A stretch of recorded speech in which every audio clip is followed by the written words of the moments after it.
welcome to the Keelhauled podcast. I'm your host, CaptainLogun, and we've got a lot of Sea of Thieves news to cover today, so tie yourselves to the mast and hold fast. Ahoy there, pirates. I hope you had yourselves a good week and a good weekend. I know I did. This week, we have a lot to dive into. There's patch notes, there's new adventures, there's information that you need to know about, so sit back, relax, let's get into it. But before I get into any of that, I have to thank the patrons. They are the ones that went over to patreon.com/Keelhauled podcast, just like you can if you like this content and want to support making it for you.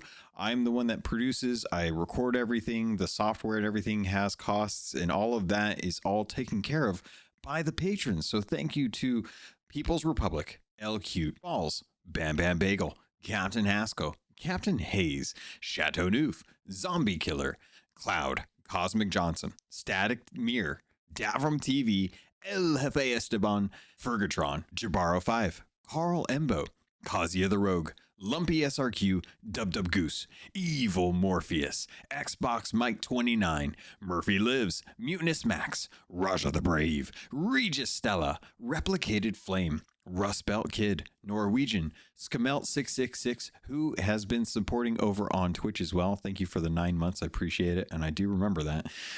Captain Dasm, That Kilted Guy, TN Professor, Real Big Tuna, Big Bad Pad, Mina Fairy, Super Pack, Music Me, The Lore Chronologist, Deadeye Dre, Heger Owl, Jeff H, Ghost Boy 20, Evil Martha, Peter Miller, Rooski Doo, Thor Von Blitz, Windsor Chris, and Zam Wow. Before I forget, I want to thank Godhammer6, who is our latest patron. And just to give you guys all a warning too, this is going to go into the adventure. So I forgot to give a spoiler warning while I was recording. I just want to make sure you all know there's going to be spoilers in this episode for the adventure. So if you haven't played it, hold on. We'll come back later on at the when you've done it towards the end of the episode. I talk about everything else before the adventures section of it. So if you want to get all the news, all the time sensitive stuff, that's all going to be in the first chunk of the episode, and then the adventures when it's getting into the spoiler stuff. So just want to give everyone a heads up before you get into this. First up on today's docket, let's dive into the information that is time sensitive. We're going to be talking about the new Twitch drops that are going on over at Sea of Thieves. These are things that you want to know about because they're starting up on the 27th of January. So if you head over to Twitch and you log in with your account and you get everything connected, you can get some of the new Eastern Winds Sapphire set from the 27th of January to the 30th of January. This is going to be 4 items, and it's going to be 1 hour per item. So make sure that you get your automatic claimers, you get your favorite Sea of Thieves partners set up, and you get your hours in 4 hours during that weekend to make sure that you're getting the Eastern Winds Sapphire figurehead, the cannons, the capstan, and the tankard. And if you didn't know, if you've been looking for the weapons or you've been wondering where those are actually in the weapon shop. Head over to the weapon shop and buy them in there. So make sure that you all are aware of this, that you are paying attention to this. Again, the 27th through the 30th. Also, if you didn't know, there's also a really nice the factions, right? The Sea of Thieves Battle for Sea of Thieves music. The Factions of Fate is now available on all streaming platforms that have access to music and stuff like that. So Apple Music, Spotify, all those. You can now listen to that song that happens when you dive and you rise up and you go into a battle, and it's like da da da da. It's a fantastic song. Shout out to the music team over there, Chloe and Robin, and of course all the other engineers and stuff who are putting that kind of music together. And little side note, since we're talking about music, I played through the latest adventure. Well, I'll be getting into that later in this episode. I was listening to the music while actually playing through the adventure because I was just solo, just kind of absorbing it all. Man, it is really nice music. It's just beautiful. It's very serene. Even the music that they use is like little cues on where to go, or like if you're in the right spot for the constellations. It just feels really nice. And I gotta say, like, Sea of Thieves has some of the best water and some of the best music. Like, those two things hands down are some of the best things I've gotten in games. You know, it's on the level that I expect from like a Spider-Man game or a God of War game, you know, those really big AAA games with like the full orchestra and stuff like that. Sea of Thieves up there with that type of music, man. I really love it. It's so good, and it really evokes a lot of emotion too. When I'm sitting there listening to it, I'm just like, oh, I feel so good for these characters, or I feel like we've really gotten into a good engagement. We're gonna get into a fight. It's gonna be amazing. Let's have some fun. Yeah, I just anyway, it's all on Spotify, it's all on Apple Music and Google Music and Amazon Music and Tidal or whatever, you know, whatever you're using for music, chances are it's probably there. Go check it out. Next up on today's docket, let's talk about the patch notes. We're going to dive into Battle for the Sea of Thieves. We're going to be talking about the changes that just came to PvP so that you guys can understand what to expect if you haven't already read through the patch notes. So to begin, same faction battles are now implemented. Improvements to the matchmaking now allow players the opportunity to battle against other crews from the same faction in a battle for honor. These improvements will reduce matchmaking times for all pirates seeking battle. This is helping to make sure that you are getting into a fight sooner rather than later. Cross stamp battles have not been implemented yet. This was something that they were intending for the January release. They noticed that there was a critical error and they pulled it so that it wouldn't impact the gameplay. So you can now matchmake against both the same faction and the opposing faction. It will default to your rival faction, but after a while, if you haven't seen any kind of fight pop up, then it will start searching for crews that include those of the same faction. These battles for honor within a faction will play out in exactly the same way as a traditional battle, with allegiance, hourglass values, and streaks all continue to be earned. Most commendations and captain milestones will also continue to progress, omitting those specifically involving the opposing faction. The interesting thing here is I saw some discussions about people were upset that this didn't make sense as a lore reason. As someone who has been playing Destiny 2 for quite a while, I can tell you that in Crucible, you are fighting against other Guardians. It is a trials. It is a sparring match. You're doing something to improve your battles or improve your abilities so that you can better hone in your skill as a killer, I guess, or as a Guardian in this case. Sea of Thieves is no different. There's no reason why people haven't been out there, gotten two ships, come together, fought together, and shook hands afterwards. It's a sparring match. It's a testing your mettle. You're basically playing for fun. And you're sinking another crew. What is they'll come back from the ferry. The ship will get remade by the merfolk. It's nothing to be wasted. You're still able to turn in your flag for them and show who has more prowess out in the field. And I don't really see it too much of as an issue. So I understand like the idea is like we're all pirates and we're all sinking each other and stuff, but there's also a way to train without necessarily having to go up against the other faction as well too. Additionally, there's going to be more battle locations. So, two crews traveling beneath the waves and resurfacing to fight will now find around 50 new battle locations have been added across the seas where an encounter can take place, which means that those defending have more areas that they will be subject to when it comes to getting attacked from an invading ship. Many of these new locations will be will only be a stone's throw away from a nearby outpost, allowing the victors an opportunity to leave their faction and claim their hourglass value or restock before diving back beneath the waves. Something I know a lot of folks we're really kind of talking about, how long it takes to get to an outpost to be able to turn in your hourglass or get more supplies, things like that. The allegiance balancing. Crews who are defeated in a faction battle will now receive a slight increase to their allegiance as compensation for their loss. So essentially, if you're losing, you're still going to get a little bit more than you normally would in allegiance. So it doesn't really harm quite as much. It doesn't take as many losses to kind of progress your way through the PvP thing. Crews that are fighting for the Servants of Flame and flying a Reaper's emissary flag will now earn increased reputation for the Reaper's bones when winning a battle. So this is one of those situations where this doesn't affect the allegiance. It doesn't affect the gold that you make off of it. It is purely increased reputation for the Reaper's Bones. And I don't know what brought this on. This was a very interesting change to me. I'm not really upset with it. I'm 75 with Reaper, so it doesn't really impact me, but this will hopefully make it a little bit easier compared to the folks that were running around as Reaper 5s, gathering a bunch of treasure and turning it all in. For those that are looking to actually PvP as the PvP faction, you're not going to be able to earn reputation a little bit faster. Remember, there was a huge kerfuffle when the reputations first came out and people were just blasting through all the levels. This should hopefully help kind of make that a little bit easier if you're just looking to PvP. Crews who lose by being run out of the battle area will now receive a small amount of allegiance as compensation for their loss. This was something that where if you were running out of the battlefield, or if your ship had been taken over and you were getting spawn camped and they had sailed your ship out of the battle area, you didn't get any kind of allegiance for that. And it was a really bummer way to actually lose.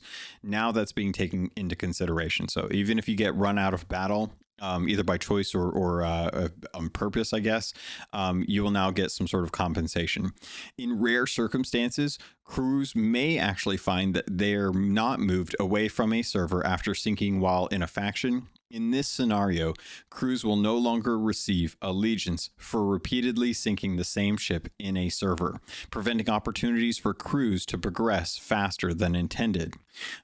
They also went in to try and address the Alliance servers and just kind of third-partying a battle, which can be something that you see a fair amount of time.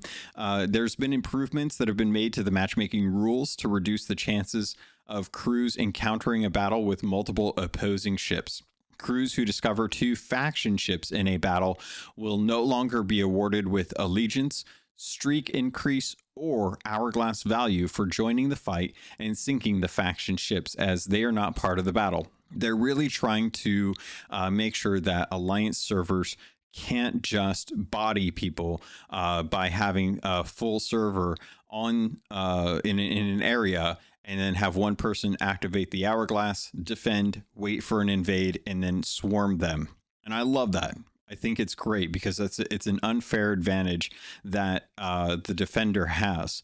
Also, it's kind of a thing that's just like, hey, you know, if you see some people sinking, you can go and you can mess with them, but you're not going to be guaranteed any allegiance or streak increase or hourglass value. You're purely going to earn whatever you can off of the ship that was sunk. If they had anything, if they didn't, it's based on that.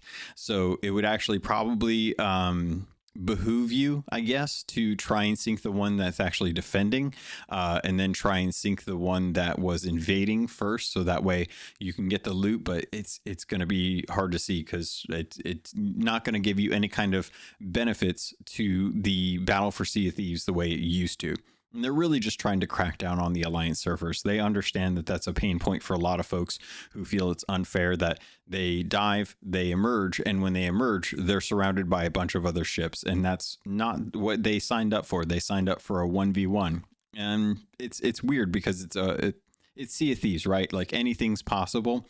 So they're just trying to deter it as opposed to stop it. And then they did put an update in this saying that the cross stamp matchmaking was something that was announced that I just talked about in the Sea of Thieves news. The critical issue was uncovered during the final stages of testing, and to ensure stability of the matchmaking as it stands, they've pulled this feature from today's release and will deliver it following further testing when they can implement it with greater confidence. All things that I think are really great. I think it's fantastic that they're continuing to iterate, balance, take away things from fights that are going to really kind of impact the fairness of the fight, right? Because that's kind of what they're looking to do. They're looking to try and make it as fair of a fight as possible. And with that, there's actually a few things that they ended up fixing too. So let me let's do a little break, and then I want to jump into the fixed issues. So coming back to the patch notes, let's talk about the fixed issues. These are all things that they've tested, that they've implemented fixes for. If you're still finding that some of these are broken, please take note of it. Make sure that you put in a support ticket letting them know. Go into the forums and let them know that there's a bug. So that way they can take another look at it and see if there were any parameters that weren't covered when they put in this initial fix. So for gameplay, they said treasure can no longer be used around the ship to reduce the damage taken from cannon fire. Treasure held by a player will no longer float in the air after being harpooned. Pirates will no longer be able to shoot through the wall underneath the stairs on the sloop and damage players outside the ship. So you're no longer going to be able to use the stairs that are on the sloop as a way to kind of shoot at people and damage them without being able to be attacked, because you can't shoot through the stairs from the shooting down into the stairs, as I understand it. The treasure no longer being used around the ship to reduce the damage taken from cannon fire. That is the quote unquote turkey wall, or just the wall that people have been using. And this definitely goes into the exploit side of things. Like they're saying like, hey, this is an exploit, it's not intended. And much like many other things that have been taken out of the game that were discovered, this is not a tools are rule, or no, I can't even, tools not rules. I don't know why I was hanging up on that so hard. This is not one of those tools not rules scenarios. This is one of those, we didn't program the thing to do that, so we're making sure that is something that is not happening because it wasn't initially intended when we designed it. Treasure collected from wrecks within the sunken graveyard during the Legend of the Veil voyage should no longer disappear from the crew's ship after finishing the voyage, which means folks were actually losing loot when they finished the Legend of the Veil voyage when they had a sunken graveyard. And this was actually a bug that had originated when people were learning how to throw down a voyage, find out where the sunken graveyard part of the mission was, cancel the voyage, throw up another one, and repeat that process until they got a whole bunch of treasure that would just be floating out in the loot, or out in the ocean over where the shipwreck graveyard was, and then go scoop it up and turn it all in. So this is an unintended bug that came as a result of the fix that they put in for that. Hopefully people aren't losing any more treasure as a result of finishing up the Legend of the Veil voyage. Storage crates acquired from skeleton ships can now be buried. Weird thing that they didn't intend there. Cannonball crates of the damned released when completing Order of the Soul's ghost ship voyages will now only reward one single Wraith Ball. So Wraith Balls, very, very powerful. They can do a lot of damage. It's kind of like a portable keg that you can hit someone with. The cannonballs that come from the voyages for the ghost ship voyages, now only going to have one Wraith Ball. It's going to make a lot harder for those that haven't gotten that commendation, but it's going to make things a lot safer, or a lot less one-sided on the Battle for the Sea of Thieves thing. So that's kind of what they were doing there. Athena's fortune artifacts found during the Legend of the Veil voyage will now progress the hider of the legendary secrets commendation when buried. So that was one of the updates where we got burying. The Legend of the Veil voyages was not something that they had taken into account, so you had to go and bury old pirate legend stuff to be able to get that stuff to actually count towards the hider of legendary secrets. They fixed that. Now you can use the artifacts found during the Legend of Veil voyage, which is a lot easier to do if you're trying to get that commendation. Animals will now take damage when caught in the blast of cannon fire, explosions, and blunder bombs, as they should. Ships can no longer be attacked by a kraken while traversing the tunnels of the damned, which is nice to hear. That was a weird bug that happened. I didn't think they had accounted for that, because your ship doesn't really go anywhere when it dives. You dive, you black screen, and then you're in the quote unquote tunnels of the damned. Yeah, that's or I guess, sorry, when you go through a portal. That was one of those weird things where it's like you're not really going anywhere, but the kraken can still spawn. So yeah, it's funny. Shadow skeletons in the Fort of the Damned will now be instantly stunned if they emerge into an area with the correct type of lighting, which they didn't. If players shoot through a broken rum crate and hit a gunpowder keg, the keg will now explode as intended. This feels like some stuff like Larry Bird and them used to do back in the day when they're like throwing the basketball and it has to like hit the trash can, hit the backboard, bounce off the rim, do a loop to loop and then fall in the hole. Like it was like those trick shots. This feels like one of those weird fixes. Let's see, moving on. The old Brightstone Fortress store. Wow, let me try this again. Slow down. Jeez, Logan. The old Brightstone Fortress storeroom key. So hope you guys all got that. Will no longer be present in the lock after the fort has cleared, allowing crews to gain access again in the future, which was an issue if you were trying to get in there and you stuck around and then you left and came back. It would still be stuck in there and it wouldn't work.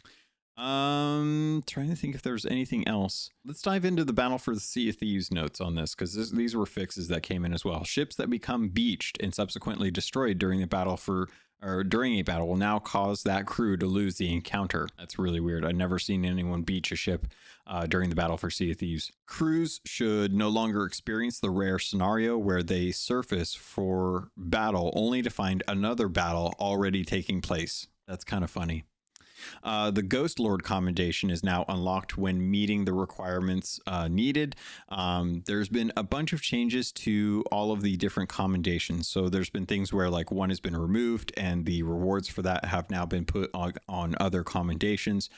There's a good chance that you might not have noticed or remember what those were. So probably don't worry about it. The proven your worth commendation has now been removed, and that's what I'm talking about. So if you were hunting for that one, it's now the rewards for that have now been put onto other commendations. The commendations entitled "Risk It All," his favorite crew in his name, running the risk, exemplary captain, and pretty good at this, will now all progress for captains and crewmates alike when sailing on a captain ship. So that was something that was not happening. People were not getting credit. So that should now be the same across all crew members.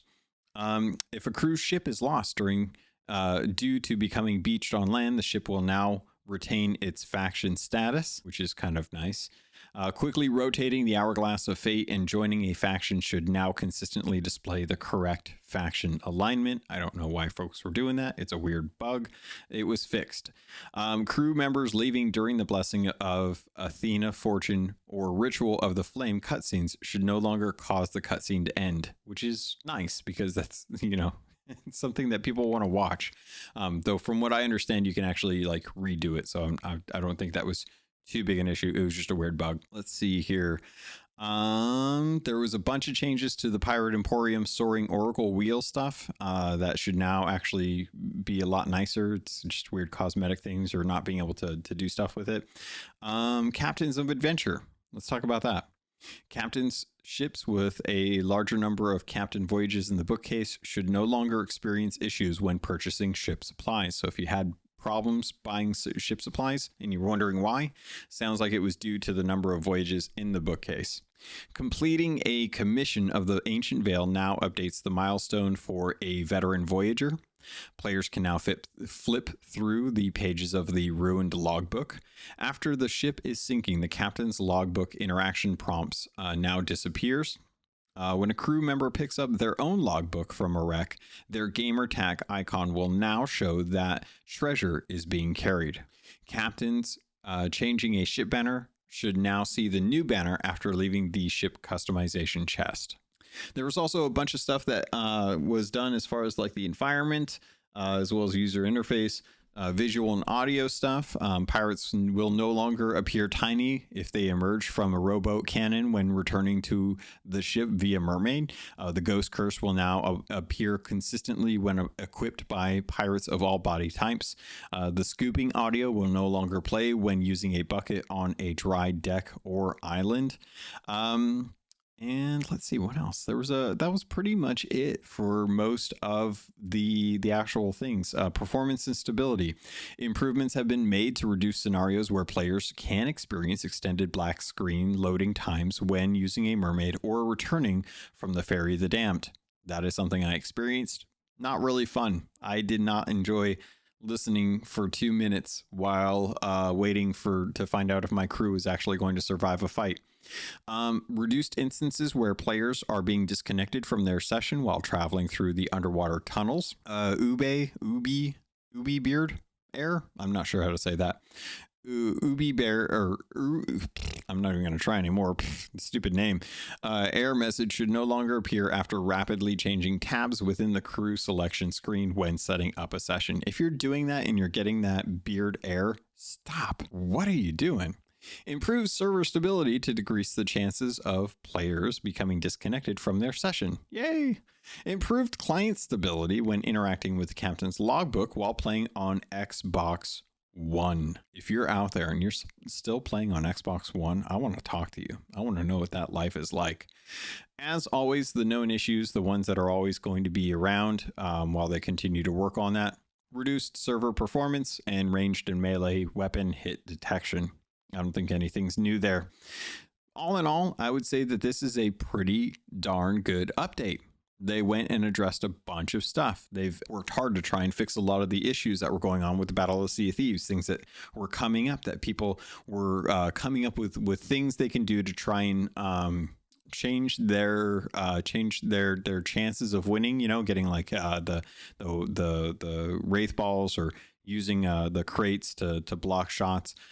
There's still the question about whether or not eating a chain shot to prevent mass damage is something that I think people should be addressed, because I am very curious what Rare thinks of that. It is a risk to jump up and try and get hit by a chain shot. You're going to take 50% damage and risk getting knocked off your ship, which I admit is definitely a good balance as far as, like, if you're going to hit with a chain shot. I still don't really believe that a chain shot should only do 50% damage, though.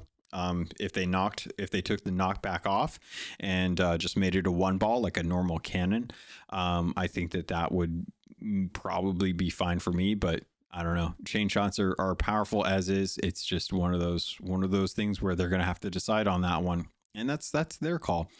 Into some of the updates. If you guys didn't know, actually, let me take a quick break. We'll come back. I'm going to get a drink, and then we'll talk about some of the updates and things that came to the game beyond just fixes. Ahoy there, pirates. This is the ad for this episode, and I did want to let you know, if you wanted to avoid these and just get a regular filler, you can head over to the Patreon. There's a special feed just for patrons that get the ad-free version. If you want to keep listening, though, I can't say I blame you, because this week I want to let you know about Loot Crate and getting 15% off of most crates and crate subscriptions when you use the link and code RobotsRadio in the show notes. Also, you can head over to audiobooks.com, get your first 3 audiobooks for free, and that can include any 2 VIP books, or use the affiliate link for Green Man Gaming. If you're a PC gamer or you'd like to save money on games, it's one of the benefits of being a PC gamer. Head over to Green Man Gaming. You can get codes for Steam, Epic, any of the different stores that they have deals going on. They have deals going on all the time, and if you plan on buying there, please consider using our affiliate link. All of that goes straight to me through the network. Thank you all so much for everything that you do to support this podcast. It means the world to me, and I continue to try and improve the quality and the content for you. With that, pirates, let's get back to the show.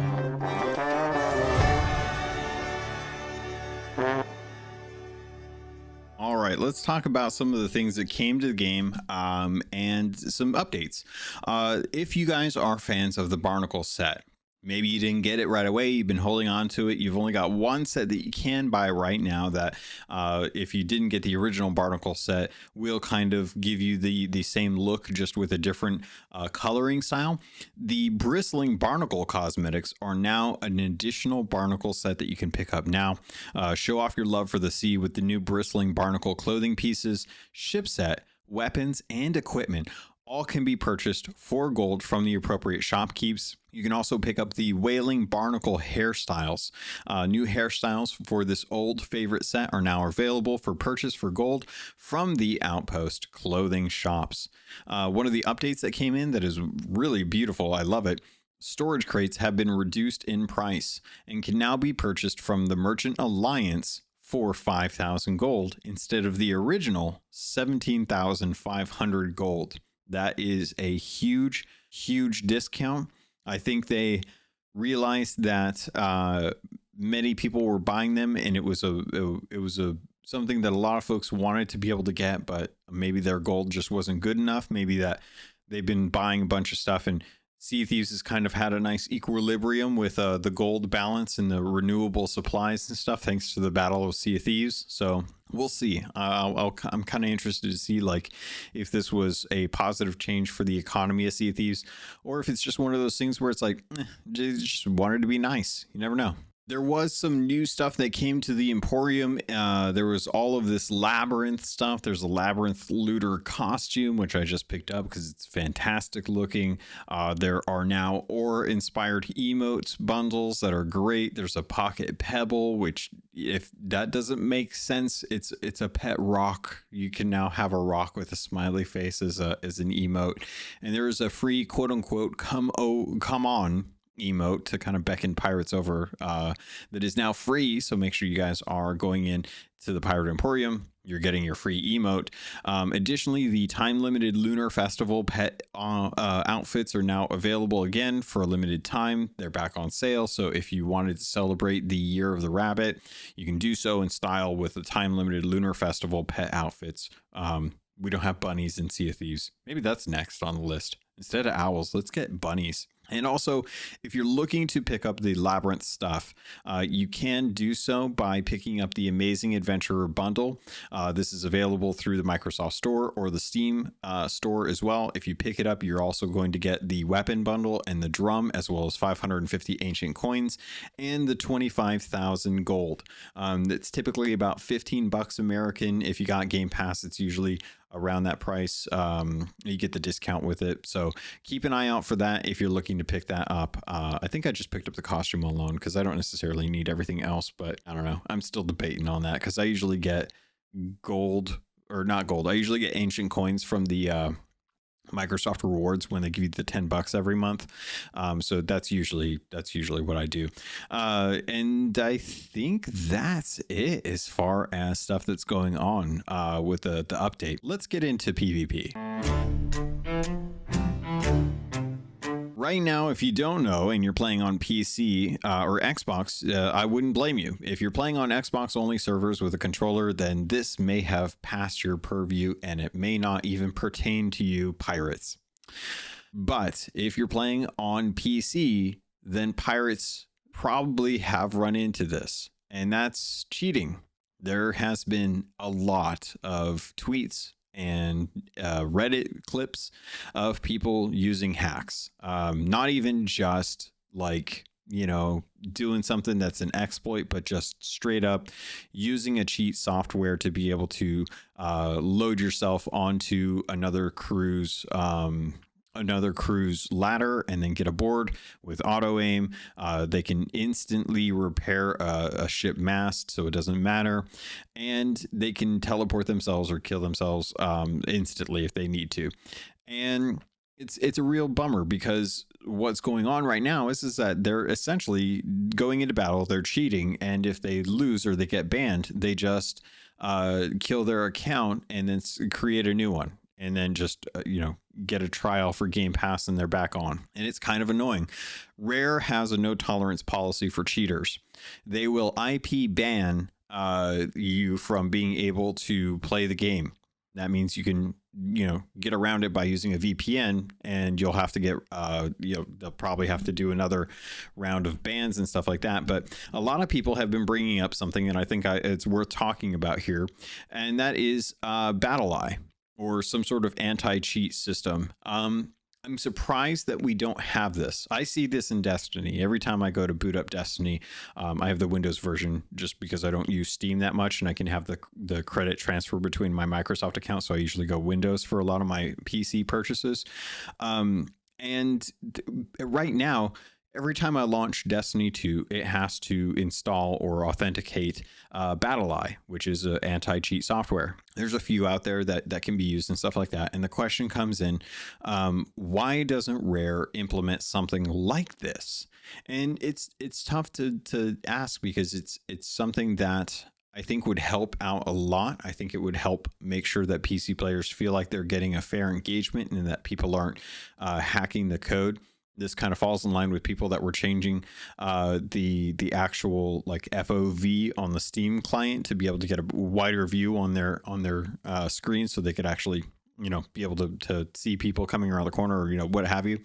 But this is even deeper. This is like in software that is augmenting the game and giving players tools that are not tools that are made available in the game naturally. So I hate this. I think it's stupid. I think the people that do this have no life. And that's why they're doing it, because they're willing to take the time to learn how to, install cheat software to augment it to whatever they need to do, and to go and just try and stop other people from having fun. Why? Because that's what they enjoy. And it sucks because it's not a fair way to play the game, and they don't have the skill to be able to to be able to play that way without having those crutches. And it's a shame, because if they just played the game, then they would get better. And if they didn't get better, then that was where they were at. And they're not happy with that. They're not happy with themselves. And unfortunately, that's what causes a lot of people to cheat, because they think it's fun, because they don't care. They don't care about the integrity of the game. And honestly, I hope all of them get an opportunity to really have just a solid moment in their life where they can feel like, are they actually doing the thing that is probably the best thing to be doing? Are they being a good human being? Because right now they're trash, and I don't care for them. They can all quit the game and I don't care. But the question still remains, what happens to Rare? What does Rare have to do? And right now Rare is having to be reactive, and it would be great if there is a way for Rare to be able to implement an anti-cheat software. I would happily install it. I have no problem with that. And it makes me wonder, like, is that something that's possible for Sea of Thieves? Can they do something like that? Can they prevent other programs for doing any, or for being able to access the game code to be able to change or give tools that are not available naturally? And if that's the case, I say, why not get it in? Why not take in the time? This is something that I think, if they're going to allow PC players to play the game, and they're going to focus on PvP experiences, they have to take it full on. They have to really commit to it. If they're going to commit to hit registration and server stability, if they're going to work on what's it called, projectile versus I can't remember what it's hit scan. That's it. If they're going to decide whether or not they're going to go with hit scan or projectile based combat with the guns, they're really going to have to address cheaters. Because if you hit scan and you have a cheat that just, instantly targets anyone, then a blunderbuss is going to one hit kill from halfway across the sea if they want. Like, that's just a code that they'll, that's just how they're going to be able to do it. So hit scan is really concerning, because right now everything's projectile based, which means they still have to be within the, and I don't know if this is the case or not, but I don't know if they can edit this, but they still have to be within shot distance to be able to kill someone. So I don't know. I've yet to be seen, or have yet to see stuff like that. We're getting into the world where people are spawning kegs and dropping them on, and they're just flying around, dropping them on ships. That was something that happened a while back. I didn't address because it seemed like kind of a one-off. But it's getting to the point now where Rare is aware of it. I'm sure they are probably talking about what to do about it, and they're probably looking to address those kind of things, because it's not what they want. I don't think it's what any developer studio wants to have to deal with. But the question comes in, how do they deal with it in a proactive manner? Because right now, the reactionary stuff to just ban accounts is okay for most people who don't have the perseverance, but there are some extremely, I'm going to say it, there's some extremely sick people out there, and those people need help outside of the game, and they will continue to make accounts, to install cheat software, to try and harass and harm other people's experience in the game, which is not only against Microsoft's terms of service, but also Rare's terms of service. They will get banned, but it's not the end for them unless there's a way to just stop it from the get-go. You say at the door, hey, there's no cheating allowed at the front door. If you walk through the front door, and you cheat, we're going to kill your account instantly. Like you're just not going to, it's not even going to be out for debate. And that's kind of, I'm fine with that because I'm willing to walk through that door and I'm not worried about it. And the people that want to cheat, they can go cheat. Call of Duty does something interesting. They know that there are people cheating, and the people that are cheating, those people actually get matched up against each other. Isn't that a weird thing? Isn't that kind of crazy that they can actually recognize when people are cheating in their game, and instead of putting those people in with other folks or banning their accounts, they let them fight other cheaters, other people that are hacking that's nuts to me. I think it's hilarious that I would love to see what that life is like if people are like, I want to cheat because I don't have the skill to be able to win, and I don't care, and I'm going to do what I want. And then they come up against other people that are like that. And they're like, wait, no, this isn't fun. This isn't what I signed up for. And see what they do. Maybe they actually uninstall the cheats, and then they're really screwed because they're still getting put up against cheaters. Who knows? That would be funny. I would love to see that. There's a difference between being a pirate and there's a difference between being a cheater. And I would much rather be an honorable pirate than a cheater. All right, we got some happy news. We got some bummer news. Let's get back into happy news. I want to talk about Adventure 11, The Secret Wilds, because this was hands down one of the coolest experiences I've had. I've run it a couple times now. Each time that I run it, I'm still kind of like in my mind, I'm still kind of like trying to parse out what all the mysterious stuff is. This adventure deals with Briggsy in the hunt for a cure for the skeleton curse that Tasha is experiencing. And I really like it. I really thought they did a good job with this. So to kind of break down what you have to do, you have to go and talk to Lorena. Lorena will send you to Plunder Outpost, regardless of wherever you spawn in, to talk to Madame Olivia, who's with Tasha. Tasha's curse has now progressed even further. It's now all of her left arm and her right hand, which is weird that it starts there. Like, it's kind of like, of all the places it could start, it's there. It's not like, I don't know, your left kneecap or something. It's always the arms for some reason. You touching stuff. Stop touching stuff, people. And then after that, you get the mask, Briggsy's mask, from when we actually killed her skeleton. In the mask, Madame Olivia has been able to take the memories from Briggsy and put them into the mask, specifically the glass eye, or not the glass eye, but the ruby eye, whatever the red gem is that's in there, and tells you to go searching for the more information about the cure. So Tasha gives you a book that was stories told by Briggsy, that kind of her story about going on these dark constellation hunts, right? And it tells you a little bit of where to go. So you're going to be going to 3 different islands with the mask, the book, and a little toy that she gave to Tasha when she was a girl. That is 1/4 of an actual like compass. And I talked about the compass last episode. So if you're curious about that, head back to that one and listen to that episode. It was episode 258. Yeah, because it was last episode. So you go out with the knowledge of the book, saying you're going to be going out to Crooked Masts, Old Faithful, and Marauder's Arch. One island I hate, one island I love, and one island I think is just kind of a cool one that I hope I never have to do the Skeleton Thrones for again. And going out to Crooked Masts was annoying. Less so the last couple times I did, because one, it's a little prettier now, but it's also, I didn't really notice too many things spawning on there. Like, there's always the snakes, which suck. I don't know why there's so many snakes on Crooked Masts. You'd think Snake Isle would have more, but I didn't get instantly bombarded by skeleton captains or skeletons or ghosts, phantoms. I didn't get like ocean crawlers constantly spawning. Like, it always seems to be those things are just dragging my experience down on Crooked Isles or Crooked Masts. And being able to go there, hold up the mask, and see that the world is changed was fascinating. It feels very much like when you hold up the lantern and it augments the world, except this time you're actually holding it up to your face, and it's kind of like it's essentially the same mechanic as an Eye of Reach scope if you take it into account, but they've instead of it being a gun, you know, with ADS, they've made it into a mask. And it was so brilliant. I really love this idea, and I'm glad that they moved forward with this, because it allowed them to present things in the world that to anyone else would not be visible. Briggsy's not visible. The constellations aren't visible.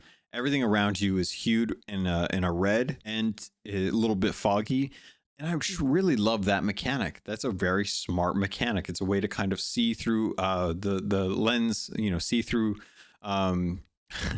red rose tinted glasses to see something that other people can't, but be able to pierce through like the existence that you normally see to get experience and stuff that you don't. I think one of the main issues that I had with this was there were times where I was like looking for constellations. I'd get the story bit.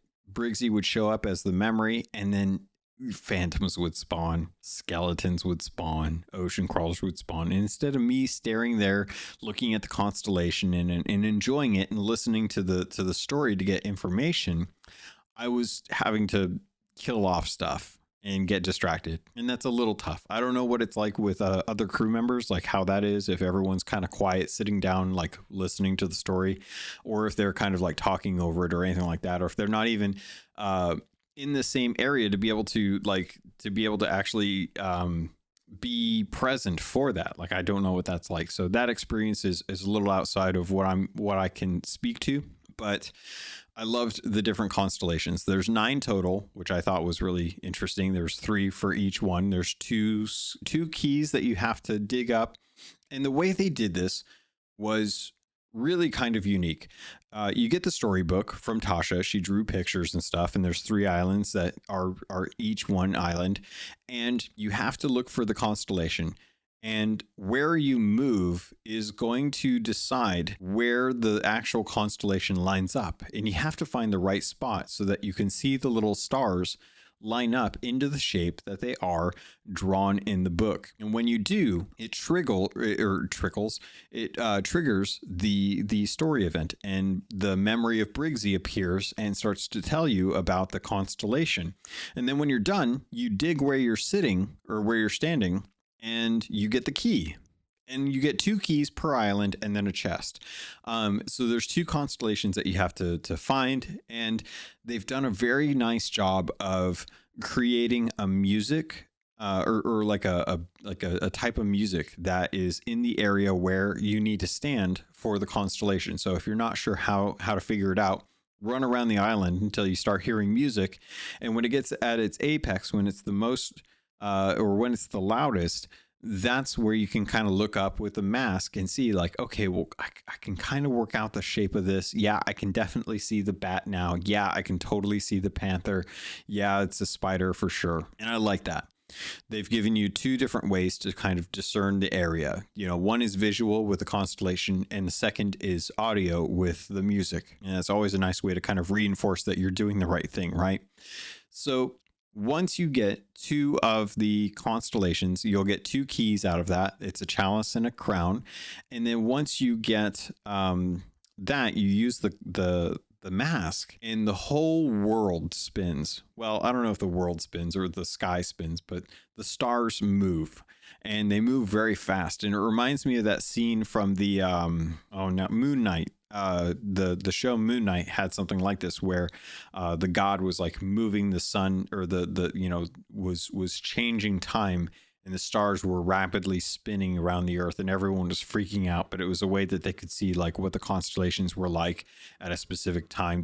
It's a whole thing, but essentially the premise is the same. The stars move, and you have to work out what the next constellation is. Well, the constellation's in the book, so you just have to find the place. So you just run around until you hear the music. And then when you hear the music, you look up, you line up the constellation, and it tells you a little bit more of the story. And it was really kind of nice to get some of this story told audibly, as opposed to reading through journals. I think that was one of the biggest takeaways that I took with this adventure is that memories and constellations were all audio done by Briggsy, who was fantastic. I don't know who the voice actor is for Briggsy, but she is amazing. She's got like, I'm trying to think of the actress who she reminds me of. I'm gonna pause and see if I can find out who it is, because maybe then you guys will resonate with me on this. Okay, so I found out who the actress was that reminds me of this. It was Emma Thompson. Now I don't know who does Briggsy. Really, I don't. Actually, I want to see, but I don't know if it'll actually have that kind of information. But I would love to find out. It would be great to find out who the actress is that does Briggsy, because she has got a fantastic voice. Like, seriously, a fantastic voice, one of the best voices I've heard. So I've been very, very curious to know. And it's funny because it sounds like Emma Thompson, but I could totally see Cissy Jones being the person that does that. It's just one of those voices that I'm like, God, that sounds really close, but I have no clue who it is. But I would love to find out too. That would be great if we could find out who does that. But God, man, listening to her was fantastic. And oh, you know what? It is here. IMDb coming to the rescue. It's Pandora Collin does the voice of Briggsy. She's in Chernobyl, The Lady in a Van, The Witcher 3, and Penny Dreadful. I know a couple of these. I still need to watch Chernobyl. That's a fantastic show. And it's actually the same showrunner who's doing The Last of Us right now. Oh, she was in World of Warcraft too. Sorry, I'm going down a a rabbit hole here, but she has amazing Emma Thompson voice in my mind. Like, every time I listen to her, I'm like, oh, just read me a story. I would sit down. If she's got kids, then she probably has like the best story times for her kids. I hope that they get that in their life, if that's a thing, because I would feel like they're being stolen, or there's a joy being stolen away from them. I'm going on more tangents. Let's get back to what I was talking about. Okay, so with the story that's being told here through the constellations, we're being set up for what is going to be a visit to the Sea of the Damned. There is a butterfly, there is a bat, there is a panther, a spider, a fox. There's a whole bunch of iconography that is associating with a bunch of different people that are all connected. And the main one really comes down to the prince, who is trying to find a way to prove himself to his king, his father, essentially. And the way to do so is through this sacred temple where you have to go, and there's a choice. You have to make a choice. You either, and I think this was done really, really well, because the hourglass is the one that is being represented here for the wrong and the right, the sands of fate, going one way or the other, making a decision within the temple. Because I think the hourglass is something that it's an icon that is closely associated with also the chalice. I think the chalice is something that might be referred to here, where it's like the chalice for the Reaper's bones. But there is a temple in the Sea of the Damned, and it is where the ancients are going to be, because the ancients are memories that come to life. They were apparently a group of people. They all traveled to the Sea of the Damned because they found paradise. They found utopia, right? And it was really just their memories or their dreams kind of coming to life, the power that Sea of Thieves or the Sea of the Damned has.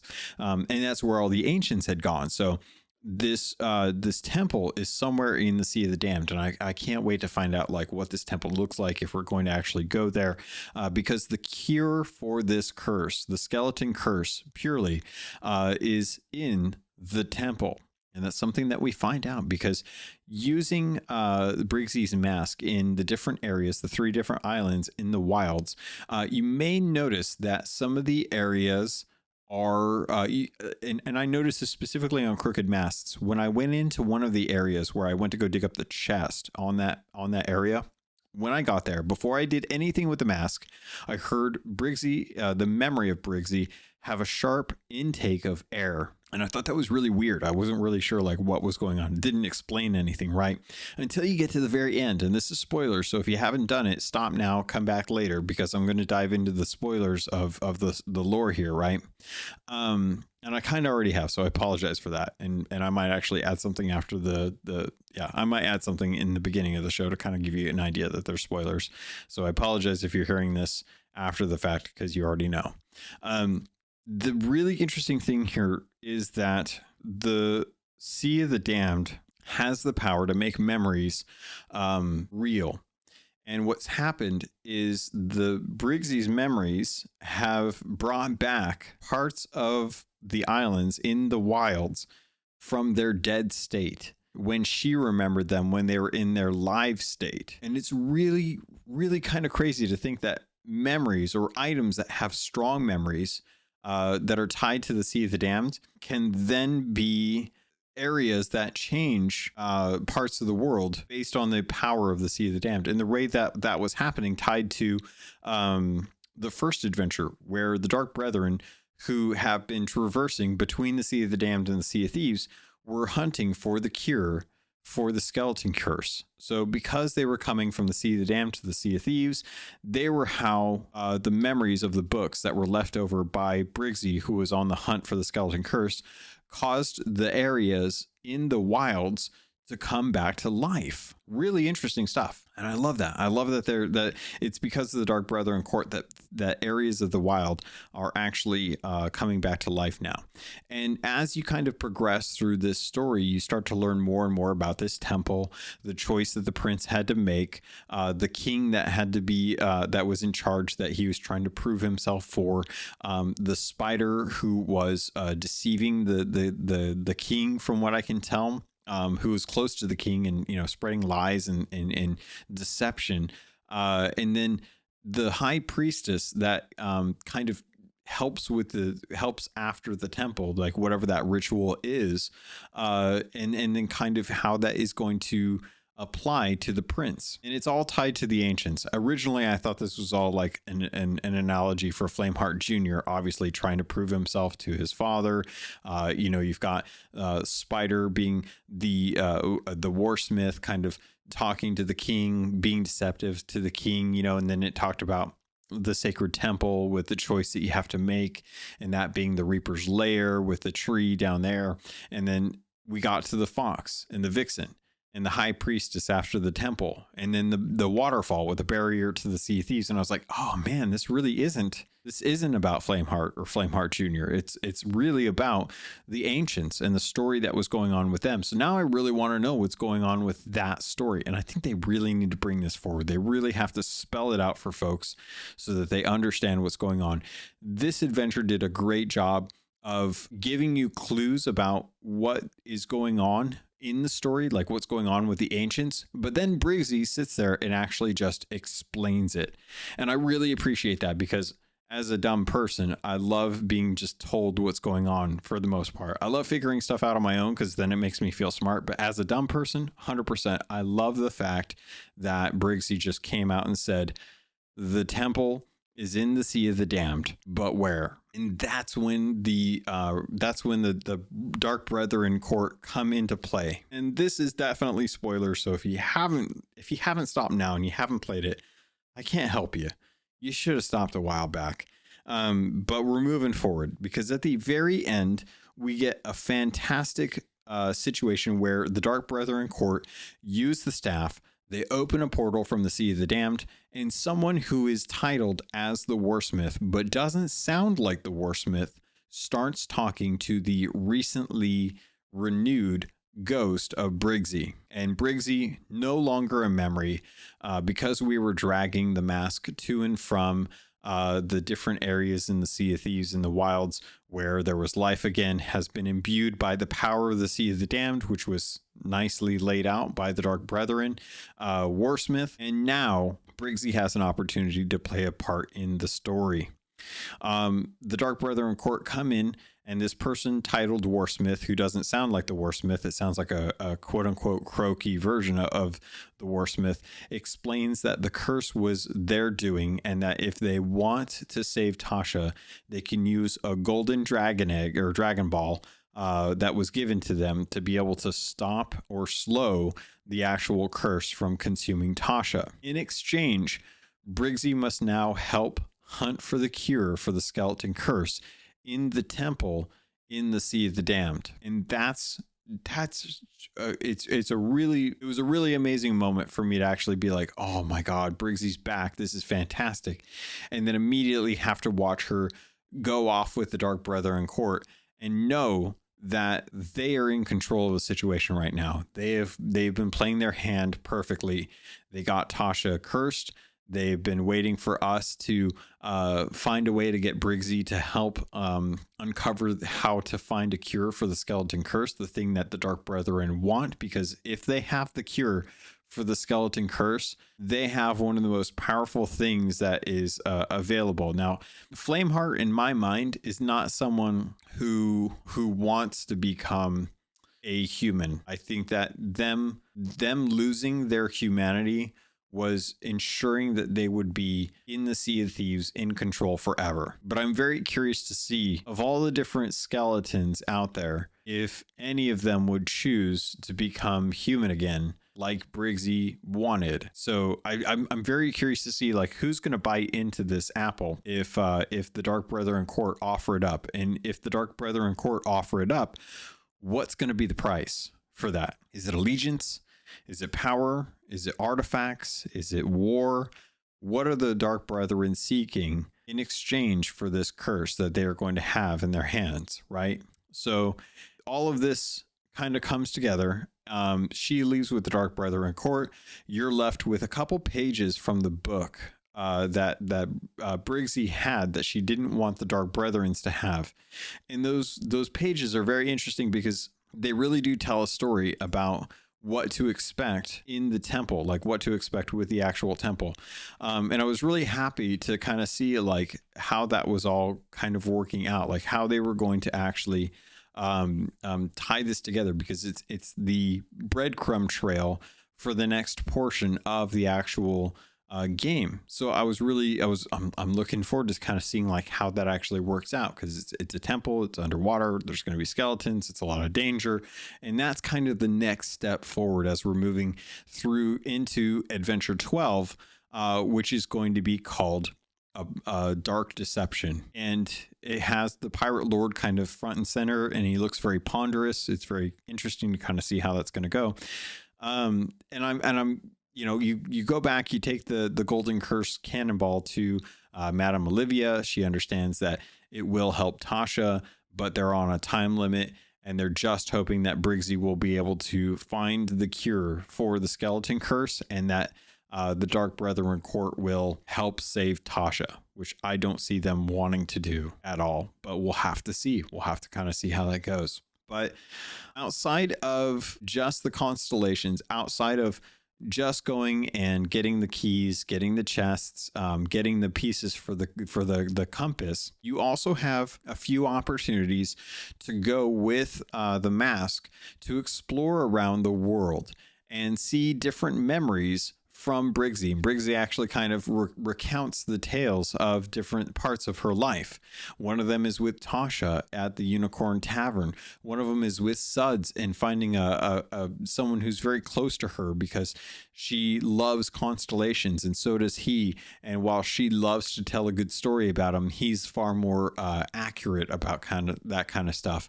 Or finding Wild Rose, and her ending up being like the influence for how Rose ended up being so adventurous and stuff, and being so gung-ho about things. Or the Shroud Breaker on Crook's Hollow, and just kind of like having that amazing adventure of going to the shores of gold, and what was she going to do when she got back with all that gold. Or the Homeward Dove, which was her first ship that she found on Thieves Haven, that she stole, and just kind of like the beginning of her story out there.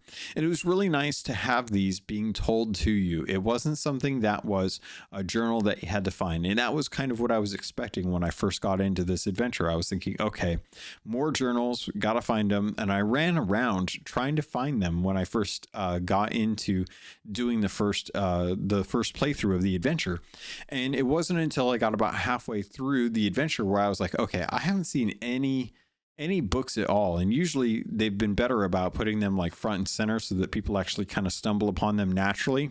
But when I was actually looking at the deeds, that's when I realized, I was like, oh, there's no journals. It's all just going to find the memories. So I was like, okay, well, I'm beelining this right now because I want to try and actually get the completion part of it done. I'll go back later and do it again. and then go back and get those original memories, the additional memories and stuff like that, to get the title, which, if you don't know, is the Dark Stargazer, which is a fantastic title. And the reward for doing just the mainline thing of this is to get the Briggsy's mask as a memento that you can put on your ship. I was kind of hoping that would be something that you could wear. I hunted in my clothing chests and stuff to see like where it was, and I was like, where the heck is this? It's not under beards. It's not under I'm trying to think of what else we have. It wasn't under like masks or hats or anything like that. I was really trying to find out where the heck this thing was. And as I read it, it was like memento, and I was like, well, shoot. I can't check this right now because I'm not on my captain ship, because I was just running through it one more time to just see what was going on. So I haven't gotten a chance to place this yet on as a memento. If that's what it is. I could have swore that this was intended to be something you could wear. And if I'm wrong about this, if it is something that you can wear, please feel free to write in. Let me know like what it's under so I can check and make sure that I actually have credit for it, because I did everything. I just haven't found it yet, which is kind of a bummer because I was really hoping I'd be able to find it. So I forgot where I was going with this. I had a point. Oh, but the memories. Yeah. So not having journals is amazing. I love it. I think it's a great way to tell story. It really speaks to Rare trying to make this world a lot more alive, that things are happening, that you're experiencing them. You're not just thumbing through them. The trouble comes in, as always, with how does this get logged? How does this get conveyed? This is going to have to be something that is YouTube videos for people to watch later on. And I'm really hoping that Rare is able to do something to help try and surface these videos, because we didn't get a traditional cinematic trailer this time. We got a half-breed. Why does that word sound weird? It's late. I think that's what it is. We got it's not half-breed, it's hybrid. That's the word I was looking for. We got a hybrid between a cinematic and a gameplay trailer. And I think they actually did a really good job. While I do miss the full cinematics, I think that they're looking to change things up. I think a lot of people weren't engaging the way they were hoping to with these cinematic trailers. I also think something about them being on Monday was kind of tough, because I never got to really talk about them in the actual podcast, which, as you know, is obviously the main way people experience stuff. No, I do have to say, I really did kind of miss the cinematics. I think that they do a really good job with the cinematics. Having the gameplay in there, though, to kind of clue you into what you're going to be doing in this actual adventure, I did actually really enjoy that, though. I thought it was a great way to kind of give me a bit of a head start going into this adventure, knowing what I was going to have to work on.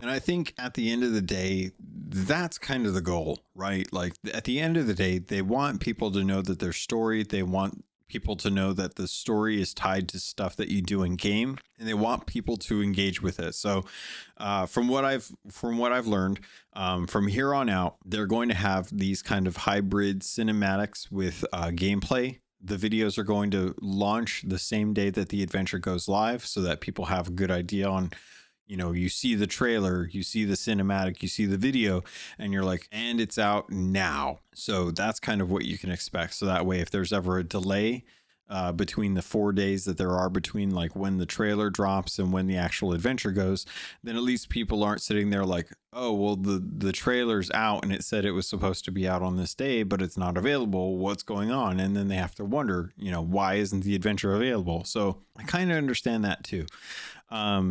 It's just a change, and I just got to get used to that change, and it's not a big deal. So I'm glad that they are finding, iterating, changing, doing things to try and make sure that this game is reached by as many people, that people are finding content and enjoying content at the same time.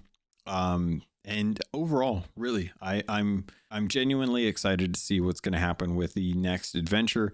I think this was one of their best adventures so far. It's definitely in the top 5 for me. And I really just love that they're doing different things. They're willing to play around with how the world works or how the world is perceived and giving players the agency to do that. I love the mask. I think it's a great mechanic. Please consider doing that with a lot of other stuff. I just wish that there was a way that I could use the mask and just like if I could equip the mask and just be able to see that naturally, I think that would have been really cool. But I also 100% recognize that that is a terrible idea and they shouldn't have done it, because there are going to be times where you're trying to grab something or move something or see something in the distance and you can't. And then you have to go and like unequip the mask from the chest in your ship, and it's like, no, don't do that. That's a terrible idea. So I'm glad that they came up with the one that they did. It is a quest item. You can't lose it. It's not a physical object that you can drop in the water. So they've done some really strong moves with the adventures to really kind of make sure that a lot of them are fail safe. And I don't think they get enough credit for that. I really don't think they get enough credit for just how fail safe a lot of the adventures are. There are obviously times where you could run into issues, like if you have two crews doing it at the same time. I was doing it last night with on a sloop alone, and a brig was chasing me, and I stopped because I heard them like calling out to me, and I was like, "Hey, are you guys working on the adventure?" They're like, "Nah, we're just messing with people," and I'm like, "Okay, cool. I didn't want to mess up your adventure if you guys are working on the adventure, because I'm working on the adventure right now, so I don't really have anything. You're welcome to the supplies that I have if you want those." So, take those. And they did. I gave them some chain shots and they went off and had some more fun. I hope those guys ended up getting a lot of treasure that night. But I think that's the only main concern is that if another crew is running around digging stuff up, that you might inadvertently mess up their adventure if they're too close by doing it yourself. I don't know how well that works, but they've done a really good job, a really, really good job doing these adventures. And I think now that we've kind of been through, the last 10 adventures, Rare's got a pretty good idea on what works, what doesn't work. Obviously, Hunter's Cry did not work as intended. This one works really well as intended. And I hope that they continue to move forward with this one, with the one that we had with Stitcher Jim as the flame. Ashen Lord. God, I don't know why it's so hard sometimes. And see where we can go, like see what we can do. I can't wait to find out what's going to happen with the Sea of the Damned. I really, really, really, really, really, really, really, really want to go to the Sea of the Damned again and have like a new experience. God, if it's like a giant temple though, oh, that would be so cool. I'm thinking like Legend of the Hidden Temple. I want to fight like, ancients in there. I want traps. I want like torches. I want like a giant boulder rolling down a corridor that I have to run past and avoid. I want some cool temple stuff. I want some Indiana Jones and the Temple of the Doom kind of stuff. Like I want to see a dude rip another dude's heart out of a thing and then burning him in a bunch of lava and watching his heart combust in the dude's hand. Like, man, I want some cool stuff like that. Can we have some cool stuff like that, Rare? Is that what this is going to be? Is that what the Dark Deception is going to be? Because that would be fantastic. I want that adventure. I think that's going to do it, though. I think I've talked enough about this. I'll have to remember to put a spoiler in at the beginning of the episode to let people know that as soon as I start talking about the adventure, all bets are off. So if you haven't done it, hold off. It's the first weekend, so I don't blame people for not wanting to get spoiled on this if they haven't listened to it. But I hope you guys are having a fantastic time with it. Before I go, I asked for your thoughts on this. So let's get some thoughts on both adventures and PvP. I put out a tweet earlier today asking for people's thoughts on PvP and adventures. I want to thank everyone who responded or had time or noticed it. Evil Monkey started off and says, where do pirate babies come from? I haven't been able to find out yet, but I'm pretty sure it is a combination of bananas, cursed cannonballs, and Old Faithful Island. But I haven't been able to work it out quite yet, but I'll get back to you on that one. Ghostboy20 also says, the adventure was amazing, from the mask and the stars to the story itself. As for PvP, been seeing a lot of hackers being shown, which Rare should address. I agree. And then Gardner Film over on Twitter, or Andrew Gardner, wrote in, says, as an Aussie player, the new matchmaking fixes have changed the game. It was completely broken and almost unusable. It no longer is. I had an evening of consistent matches on Saturday. My thoughts are that Andrew Preston and the team deserve massive props and thanks, which I agree. They've done a fantastic job addressing concerns when they come up and making sure that there are regular changes to the game to try and make sure that that experience is a lot better. It's a lot nicer, and that people aren't having such a hard time with it. Additionally, I also got so Ghostboy20 also wrote in. I asked for emails, and sure enough, folks came in with emails. So Ghostboy20 says, "Hello, Captain Logan. My name is Ghostboy20, and I'm one of your Patreon users." Oh, I know. I wanted to send you an email on Season 8 and some things for gold hoarders to discuss. So, Season 8 and adventures have been fun. I'm looking forward to the newest one. However, I feel after the adventure is done, your options on what to do next are limited. While there is a lot to do in the game, from Tall Tales to World Events and now PvP on demand, yet I have seen for some time now fewer people doing World Events. When I returned after a long break due to having no internet, I came back to a lot of changes and an event that lasted a long time called Fortnite Fridays. Every Friday, anyone handing in stronghold loot got extra gold, which made Skull Forts and the Fort of the Damned more active, with players wanting that extra gold. That's what helped me get to Pirate Legend. That soon left when seasons came in. Fortnite's Fridays left and new world event arrived in the form of the Fort of the Fortune, which was a really cool world event and still is. The only event that is active right now is Gold Rush between set times. Looking into the past events they had, like Fortnite Fridays, were Champion of the Souls, with skeletons being hunted and Ashen Winds being brought to the Order.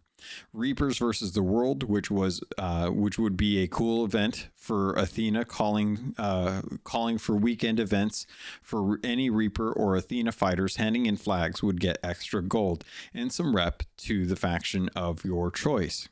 Ashen Expeditions was another event that I saw that I think should be left in the game. The Roar is always left alone and dead a lot of the time, and only a handful of people ever go there.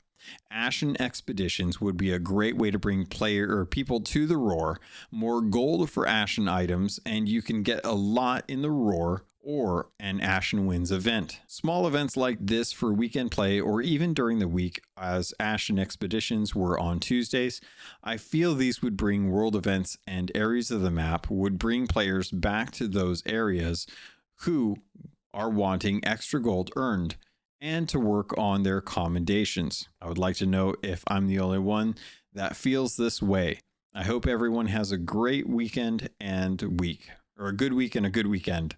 So this is going to be the preview for the next episode, that is the Gold Hoarders. Next week, we're going to be doing the Patron Gold Hoarder episode. This is your homework, patrons. If you're going to be showing up on the weekend for that recording, I would love to hear your thoughts, not only on the adventure and your PvP experiences, but what do you think about different events? The limited time events or the regular events have been lackluster. It's been Gold Hour. That's been the easy one.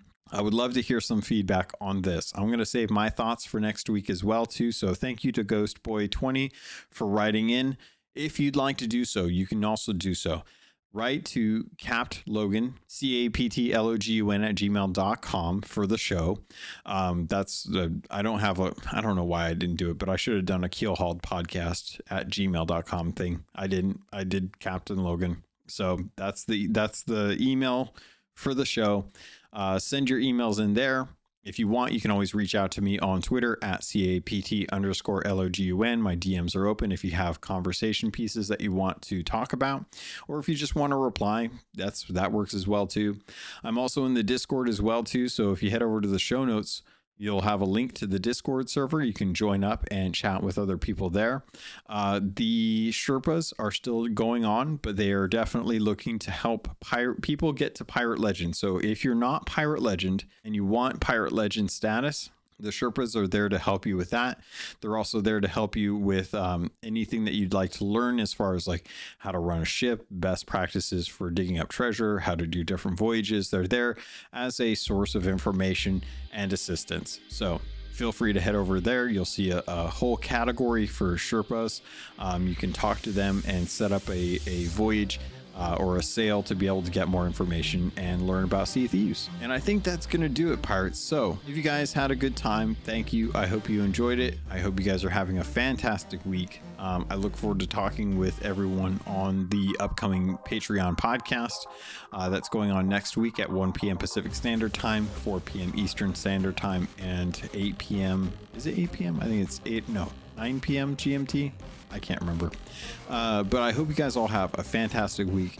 And yeah, that's going to do it. So thank you. I love you. And I look forward to sailing with you on the Sea of Thieves.